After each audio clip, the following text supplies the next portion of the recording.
اعوذ باللہ من الشیطان الرجیم بسم اللہ الرحمن الرحیم نحمد و نصلی علی رسول الکریم اعوذ باللہ من الشیطان الرجیم بسم اللہ الرحمن الرحیم۔ میری بہنوں، میرے بھائیوں، میرے عزیز ہم وطنوں،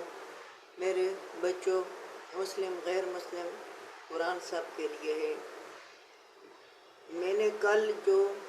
اللہ تعالیٰ ہر کسی کی رہنمائی کے لیے قرآن بھیجا ہے، کل میں نے 32 آیات تک ویلوگ بنایا تھا۔ آج میں 33 آیات سے ویلوگ شروع کر رہی ہوں سورۃ النساء کا۔ وَلِكُلٍّ جَعَلْنَا، یہاں بھی تقسیم کی طرف آ رہا ہے کہ میراث کیسے تقسیم کی جاتی ہے۔ وَلِكُلٍّ جَعَلْنَا مَوَالِيَ مِمَّا تَرَكَ الْوَالِدَيْنِ وَالْأَقْرَبُونَ، ہر ایک کے لیے ہے جو وہ دوست چھوڑیں، جو رشتہ دار، جو ترکہ یعنی میراث چھوڑیں والدین اپنے کے لیے۔ یہ اس وقت کا فیصلہ تھا کہ جب پیچھے میں تقسیم کا بارے میں چوتھے سپارے میں کر چکی ہوں، اس میں 5ویں سپارے میں تھوڑی بہت چوتھے سپارے میں آ گیا، سورۃ نساء میں شروع میں آ گیا تھا یہ۔ مگر پھر بھی اس وقت کا مسئلہ تھا جب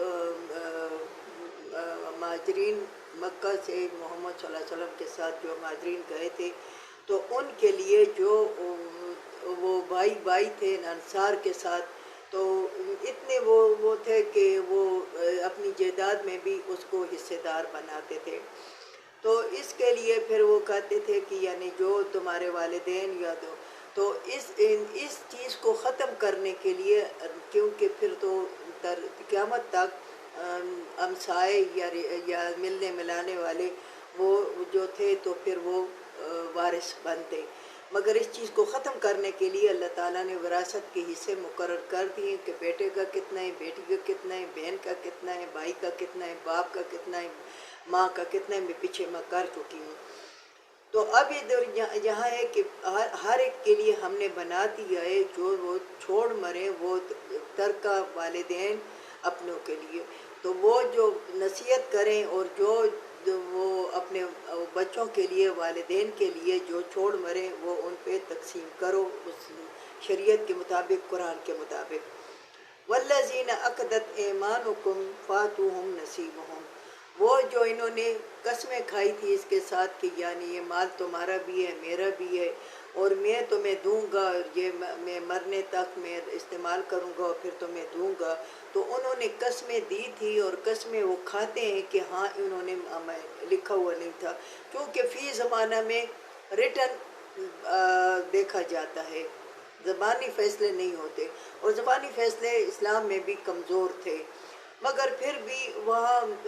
اگر تم نے کوئی قسمیں کھائیں اور کوئی گواہ موجود ہے کہ ہاں ہمارے سامنے انہوں نے قسمیں کھائی تھی کہ یہ مال آدھا تمہارا ہے، آدھا میرا ہے، یا اتنا تمہارا ہے اتنا میرا ہے، تو پھر فاتوہم نصیبہم، پھر ان کو اس کا حصہ دے دو۔ انہوں نے قسمیں کھائی تھی تو پھر ان کو ان کا حصہ دے دو، باقی اقربا میں، رشتہ داروں میں، ماں باپ میں، بہن بھائیوں میں تقسیم کر لو۔ ان اللہ کان علی کل شیء شہیدا، بے شک اللہ تعالیٰ ہر چیز پر گواہ ہے۔ پھر جو گواہ نہ بھی ہو تو اللہ تعالیٰ گواہ ہے، پھر ان کے مطابق تم فیصلہ کرو۔ لڑائی جھگڑا ہو، خون خرابہ ہو اور ڈز ڈز ہو تو اس سے بہتر ہے کہ انسان جو جائے تو مال جائے، کہ مال پھر بھی آ جاتا ہے، انسان واپس نہیں آتا۔ تو اللہ تعالیٰ کہتا ہے کہ میں گواہ ہوں، اللہ تعالیٰ کہتا ہے کہ میں اللہ تعالیٰ بے شک جان رکھو کہ اللہ تعالیٰ ہر چیز پر گواہ ہے اور وہ دیکھتا ہے کہ تم کیا کرتے ہو۔ الرجال قوامون علی النساء، یہ پہلی جو حیات میں نے 31 حیات میں کی کہ تم آرزو نہ کرو جس کو فضل کیا اللہ تعالیٰ نے تم پہ بعضوں کو، یعنی مردوں کو فضیلت دی ہے، تم اس کی آرزو مت کرو، کیونکہ عورتوں جو ہے وہ کمزور ہیں، ان کی گواہی بھی آدھی ہے، تم اس کی نہ کرو، مگر جو تم